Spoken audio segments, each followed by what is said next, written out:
कोई विरला वो ही संतन की बलिहारी मन से अजीता जीता એવું નથી પણ ગુરુ ગમતી જીતા જેને મુક્તિ પદને વિચારી એ વિચાર એનામાં જાગૃત થયો એ ગુરુ ગમતી જીતા એવું છે.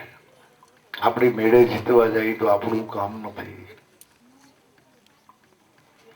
એટલે જલખંડ ब्रह्मंड इन लखी तो माया तीनों पांच की माय पांच तत्व ने त्रण गुण नु बनेलो आ पूतळું છે એમાં તો એની રચના છે એ પુરુષ એમાં નથી પડ્યો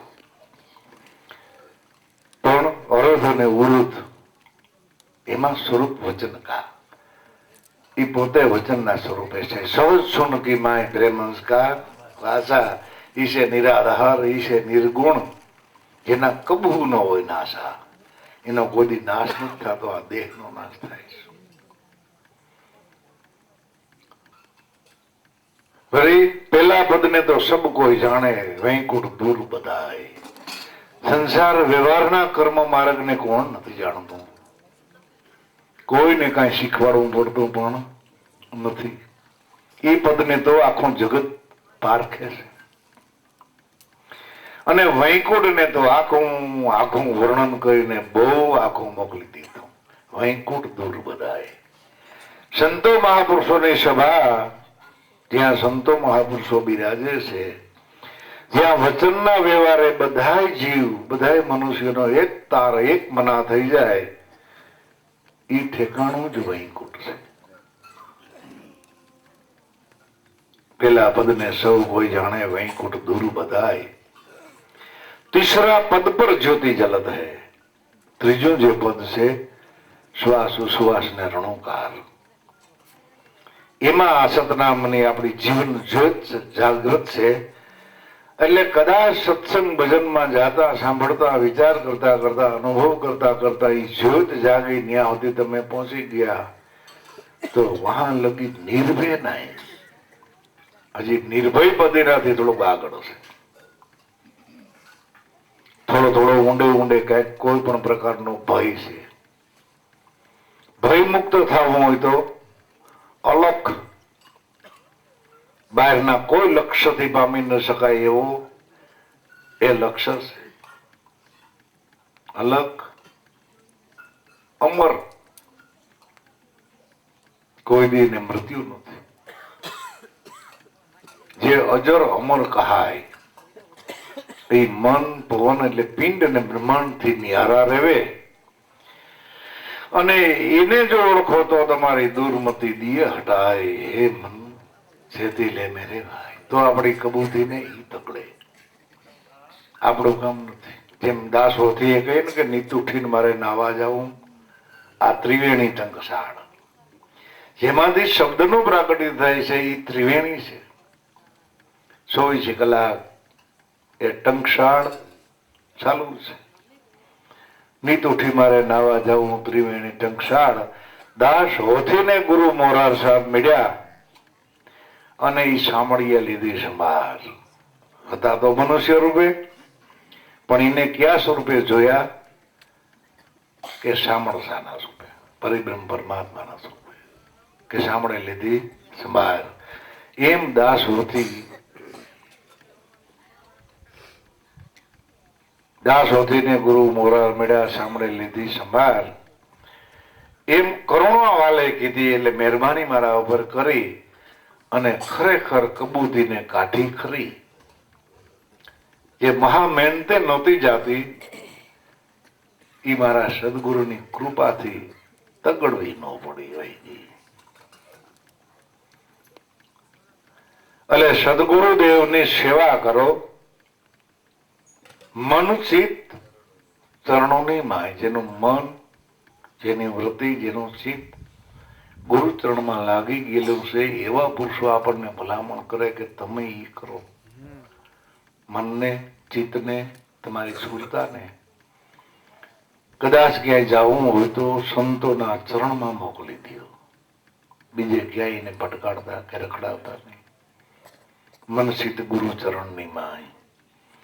દાસ ત્રિકમને સદગુરુ ખીમ મળ્યા પછી હું કહ્યું એ મને નથી આવડતું. ગ્રહી ટેક તો ગુરુ ગંભાઈ, જો રાખો તમે ટેક તો તમને મળે અલેખ. એક વાણિયન બાબો હતો, એને નિયમ લીધો કે મારે હાથેથી કોઈ દી એક પાવલાનું દાન નહીં દેવાનું.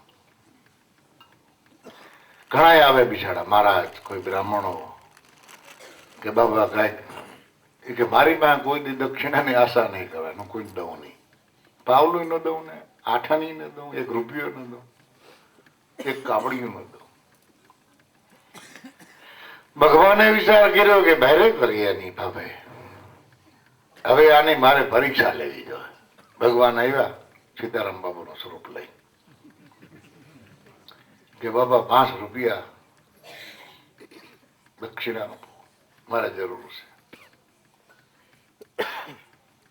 દઉં નહીં એ કે તું દે નહીં તો હું અહીંથી જાઉં નહીં અને ખાવે નહીં. અને એને ભાઈ અડીંગો નાખ્યો અને ભાભો ગરબારો ન નીકળે. છોકરા કહે ભાઈ બાપા દઈ દો 5 રૂપિયા, ઓલો ખાતો નથી, પાણી પીતો નથી, કદાચ મરી જાય તો હત્યા લાગશે. એ કે મરી જાય તો ક્યાં બાપનો દીકરો છે, પણ હું મારી ટેક ન છોડું. ટેક ન છોડું. 1 દી ગયો, 2 દી ગયા, 3 દી ગયા, ઓલો ખાય નહીં, પીએ નહીં, આડાવડો ક્યાંય થાય નહીં. ઓલા છોકરા કે બાપા 5 રૂપિયા નહીં, મહારાજ તમને 50 રૂપિયા આપી હાલ્યો. એ કે 1 લાખ રૂપિયા આપ ને તોય તારે હાથે નથી જોતા અમારે. એની એવી ટેક પકડી કે બાપો દે લઉં. એ કે બાબાને હાથેથી જ લેવા. તો કે બાબો ભાઈ ના પાડે છે, એનું શું કરવું? તમે એક તો સમજો એ કે બાબો તો નથી સમજતો, પણ 2 માંથી એક ન સમજે તો છોકરા હાલવાના. છોકરા વરી બાબા પાસે બાબા હાલ્યો ને અમે પૈસા દઈ, તમે નથી તો કઈ નહીં. પણ 5 રૂપિયામાં હું આપણે મરી જવાના છે. દિયો ને બિચારો બેઠો છે 2 દી 3 દી થી આ ખાતો નથી, મરી જાય તો ભલે મરી જાય. આપણે શું આપણે ક્યાં તેડાયું હોય? ભગવાનને વિચાર થઈ પડ્યો કે બાબો ટેક છોડવાનો નથી. 4થે દિવસે છોકરાઓને કહ્યું બાબાએ કે ઓલો વયો ગયો કે બેઠો? તો કે બેઠો. તો કોઈને કયો બાપો મરી ગયા. પછી તો વયો જાય ને કે પણ તમે બોલો ચાલો વાતો કરો અને મરી ગયા કેવું કેમ? કે કહી દો તમને શું વાંધો? છોકરા આવે તો કહ્યું કે સીતારામ બાબુ બાપા તો ગુજરી ગયા, હવે તમે તમારે જવું હોય તો જાઓ, અને 5 ને બદલે અમે 500 રૂપિયા આપી, પણ બાપા તો વયા ગયા. એટલે હવે તમારી આશા કોઈ પૂરી થાય નહીં, કારણ કે જીવતા જ નથી તો તમને શું દઈએ? મરી ગયા તો ઘા કે તો ભારે કરી તો કે મારે સમજાને યાત્રામાં જવું પડે ને. હાઈરે હવે થોડું મારાથી બીજો જવાય. છોકરા હલવાના કે ભારે કરી. આભાને કહ્યું કે હું એમ મહારાજે તો એમ કહ્યું કે તો હવે જો મરી ગયા હોય તો તમે આડો પાડો નાને બોલાવો અને તૈયારી કરો. બીજું હું હવે એની સમજાની યાત્રા પૂરી થઈ જાય ત્યાં સુધી મારે રોકાવવું પડે, મારાથી ભાગી ન જવાય. ભાઈને કહી. છોકરાએ બાબાને કહ્યું કે ભાઈ મહારાજ આમ કે હું કરું? તો બાંધો. અરે પણ જીવતા જાગતા તો હા કોઈ મોડો કરો. ભાઈ લઈ આવ્યા હો નામે લાકડા નારિયેળ બધું કે બાબા હજી દઈ દો. તો દમો નહીં, બાંધો. તમે મોડું ન કરો. ભાઈ જીવતા જાગતા કે ભાઈ બાંધો બાબાને હો. અને આજુબાજુમાંથી ઓ કરતા દાયરો થઈ ગયા. પેલા 2 માણા લઈ ગયા સમજાને. ત્યાં જઈને થોડાક પેલા ભૈડા બાંધ્યા હતા એ ઢીલા કરીને વરી છોકરાએ કાનમાં કહ્યું કે બાપા ઓલો કયો નથી, હજી દઈ દો નકર ઠંગરા આંગળી ખડકાઈ જાય. તો ખડકી દો, મોડું કરો બાકી દઉં નહીં. બે લાકડામાં ખેડી દો. વરી વેલાવે ખડનો પૂરો લઈને અગ્નિ પેટાવીને ફરતો ફરતો વરી કાનમાં આવીને કે બાપા હવે હો માં જરાય જો ઢીલ રાખી તો જે ભગવાન થઈ આગળ કે મોર આરાહ કરો માં ટબકારો હોય કે જમણે પગે બોલાવે તો 4 આટા ફરી લગાડ્યો અગ્નિ છોડે જઈ અગ્નિ પેટાવ્યોનું વધારે થયું ને ત્યારે સીતારામ બાપુએ ભગવાનનું રૂપ લઈ હાથ પકડીને ખેંચો કે માય માય ધન્યવાદ છે તારી ટેકને કે હવે મારે શું માગવાનું હવે તમે કેવી તમને અર્પણ કરો કે હવે મારે કઈ જોતું નથી આ તો તારી ટેક કેવી છે એ જાણવા માટે મેં આ થોડીક પરીક્ષા કરી પણ પરીક્ષામાં હું પાસ થઈ ગયો કે તો ભગવાન આવીને આવી ટેક મારી કાયમની માટે કોઈ પણ પ્રકારની સત્યની જો ટેક કહીએ તો ટકસીએ બાકી સ્વાર્થની જો ટેક હોય મમતાળી ટેક હોય કોઈ પણ પ્રકારની લોલુપતા હોય તો એમાં તો ભગવાન ક્યાંથી સહકાર આપે માટે રાખે ટેક એને મળે અલેખ એટલે જેને જેને સંત ચરણ મળ્યું ને એની એક ટેકેલું જીવન બનાવવાનું કે હવે આપણી માટે કોઈ બીજું ઠેકાણું એટલે એ સદગુરુની સેવા કરો મન ચિત્ત ચરણોની માય ત્રિકમ દાસ સત ખીમને ચરણે કે ગ્રહે ટેક તો ગમ પાય જો ટેક હોય તો કોક દી ગમ જાગે ખાલી દેખાવ કરવા સારું થાય અથવા તો રૂડો મનાવવા સારું થાય બીજાને હારું લગાડવા માટે ભક્તિ ન કરે બીજાને કોઈને હારું લાગે તો ભલે ન લાગે સંતોએ કોઈને જગતને કે હગાવાલાને હારું લગાડવા માટે સંતોને સેવા નથી એને તો ભગવાન સુધી પહોંચવા માટે જગત તો એવું ને એવું છે આખા વખતે કહ્યું કોઈ સારા કહે કોઈ બુરા કહે એ અપની એની મતિ અનુસાર જેવી જેની મતિ હોય એવી એની ગતિ હોય તો જગત છે કોઈ સારો કીએ કોઈ બુરા કીએ એની મતિ અનુસાર પણ સારા મોરા લોહ પારસ પરસે સોના બની જાય નખરો કે છે સોનાર અખો વખત કે ગમે એવું લોખંડ હોય વાકું ચૂકું હોય પણ પારસ મણી અડી જાય ને તો એ કિંમતી બની જાય હોનું બની જાય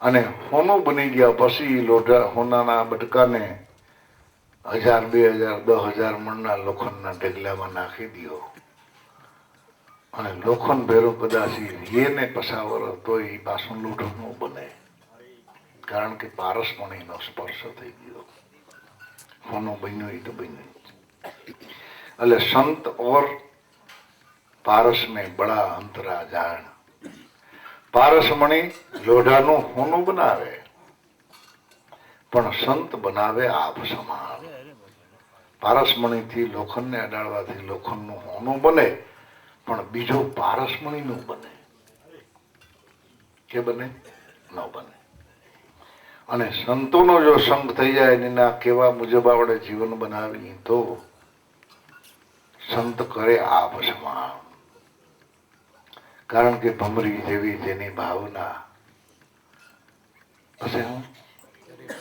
કરી પોતાના સ્વરૂપે રાજી થાય દુર્લભ એવા સંત છે એના દર્શન થઈ જાય તોય બધા દુઃખ વહી જાય પણ હાસુકલા સમજાઈ જાય તો દુઃખ ક્યાંથી રહીએ તો જેને જેને સંત સદગુરુ મળ્યા સતનામ મળ્યું નામ નિશાન મળ્યું ઠેકાણું મળ્યું એ તો એના સ્વરૂપે બની ગયેલા છે પણ એ સ્વરૂપે બન્યા પછી એમાં સંશય ન રાખતા એમાં કોઈ ભય નહીં રાખવાનો અને આડાવડો સુરતાનો દૂર ન થવા દેવો જે સંતો વર્ણન કરે છે એ સ્વરૂપે તમે શું તમારા સ્વરૂપમાં અને શાસ્ત્રો પુરાણ અને સંતો મહાપુરુષોની વાણીમાં જે વર્ણન થાય છે એ તમારા સ્વરૂપના જ ગુણ ગાય તમારા સ્વરૂપનું જ વર્ણન થાય બીજા કોઈના સ્વરૂપના વર્ણન નથી અને એ આપણા ઘટમાં જ પડ્યો માટે ધ્યાની બની, મજબૂત બની, દૃઢ વિશ્વાસ રાખી અને ગુરુ ચરણમાં જે મુક્તિ મળે એવી મુક્તિ કોઈ જગ્યાએ આ જગતમાં નહીં મળે. એટલે દાસના દાસ થઈ ઝીણા થઈને જીવન જીવો. સાદું જીવન, સાદી ભાષા, સાદી વાત, વિવેક, સાદી ભાષામાં જે સ્વરૂપને પારખે એવા લાખણ મેં એક. કદાચ તમે પ્રખર જ્ઞાની થઈ જાઓ તો સુધી તમે જ્ઞાની બની જાઓ, પણ વર્તમાન નહીં બદલાવતા.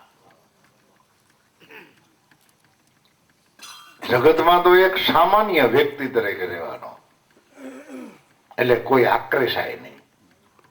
ડેક્રોસિન તો ભૂલ ન કરવો, કારણ કે જગત દીઠોતરીમાં દોડધામ બહુ કરે. આંખેથી દેખાય ને એમાં એનું ખેંચાણ થાય. અને જો તમે ગુપ્ત ભક્તિ કરો સાદાઈથી, સરળતાથી, સામાન્ય જીવનથી, સામાન્ય પરિસ્થિતિથી, તો સતના પારખો હોય જ આવશે. અને એ સતના પારખો સતને ભરેલા એ કોઈ દી પાછા ફગે નહીં. પણ દ્રશ્યને આધીન થઈ ગયા હોય એ દ્રશ્ય ભોહાઈ જાય પછી અદ્રશ્યનું તો જ્ઞાન નથી એને છે. અને એ અનુભવ નથી જાગ્યો. અને આ તો એ અનુભવ જાગે તો જ તમારી પાસે આવે. અને એ અનુભવ જાગેલા હોય એનો દોર પછી કોઈ દી આડાવડું થાય નહીં.